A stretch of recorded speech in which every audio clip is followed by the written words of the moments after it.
Hello, and welcome. Just beeping on my little massagery thing just for fun.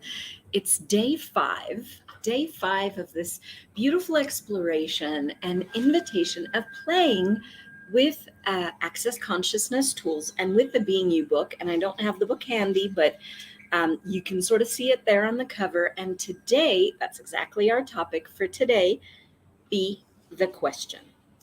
The thing is, the way this world's been set up, the way we've been taught things from the time we were little itty bitty teeny tiny, is to always get things right, to always look for the correct answer and to be as right as possible.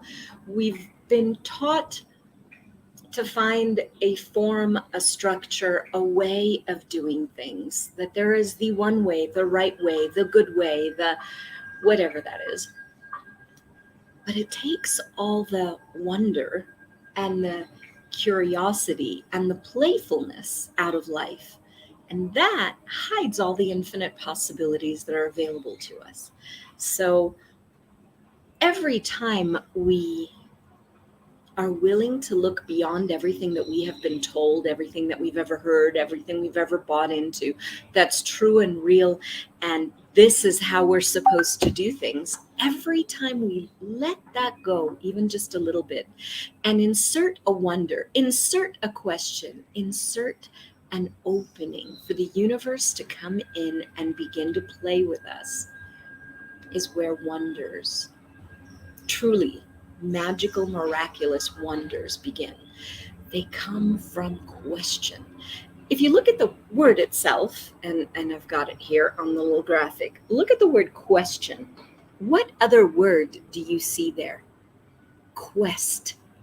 And another one, on. Every time I ask a question, I go on an adventure. I go on a quest.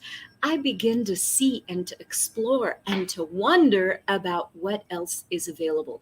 See, every time I conclude something, literally every time I put a period on something, nothing else can show up. I've literally just disinvited possibilities. I've maintained my tunnel vision of this is the only way that something can work or be created or be.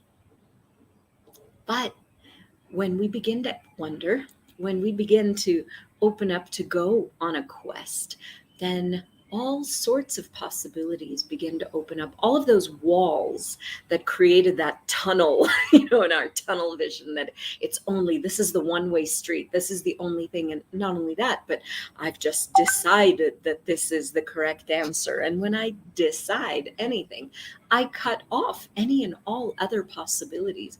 Look up the word decide and see, is it a word that invites possibilities? Or is it a word that actually cuts everything else out? Well, that's what happens every time we conclude, every time we go to the right answer for you, every time we try to duplicate anyone else's reality, anyone else's way of doing things, anyone else's things that work for them, but don't necessarily work for us. Right? Anytime we try to take on anyone else's version of reality, we're giving a little bit of ourselves up in the process. And we're giving up our way of being able to see possibilities in the world. So, what else is possible is a gorgeous, open ended question. Same with open beginning question. It's a new beginning every time we ask a question, a new quest, a new possibility, right? It's not a dead end. That's why I wonder why they say open-ended questions. That's kind of like open flowing questions, not so much open-ended, because end is like conclude, done, over, finito, ciao, bye-bye. But every time you ask a question, a new doorway to possibilities opens up, and another doorway to possibilities opens up, and yet something else opens up. Every time you ask a question, magic shows up in the world, in your life, in your awareness. I love open questions that aren't like a conclusion with a question mark attached. Questions that are truly, what else is possible here? What are the infinite possibilities beyond anything I'd ever considered? If I didn't function from the assumption that this is the only way something can be, then how else might I see it? What else would be available? What else is possible beyond anything I've ever considered or anything I've ever seen? If the past didn't have to exist, what could I see now? If I weren't duplicating anyone else's reality, what would I choose here? Now, those are all open questions. It's such a habit to say that open-ended thing. So how does it get any better? What do I know here?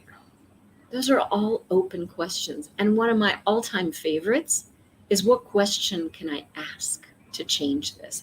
See, we keep going to what will the right question be to change the situation? But that's more of a trying to fix yourself up. What about just being that space and that energy of curiosity, of being on a quest, on an adventure, like the question itself opens up, and see, what would I like to choose? What would be fun? What else is there that I've never allowed in before? And if we're infinite space, energy, and consciousness, and if we're never alone, if everything is possible, anything is possible, and there's so much more there than meets the eye, then, what could we choose now? And what would it be like if we were willing to outcreate ourselves each and every day? What would it be like if we were willing each day to have our choices create something that's greater than yesterday? It's all up to us. It's our quest, it's our adventure, it's our life, it's our living.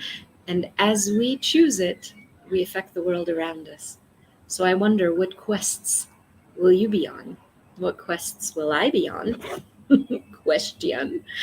And how much fun could we have asking? See you later, and enjoy being you month.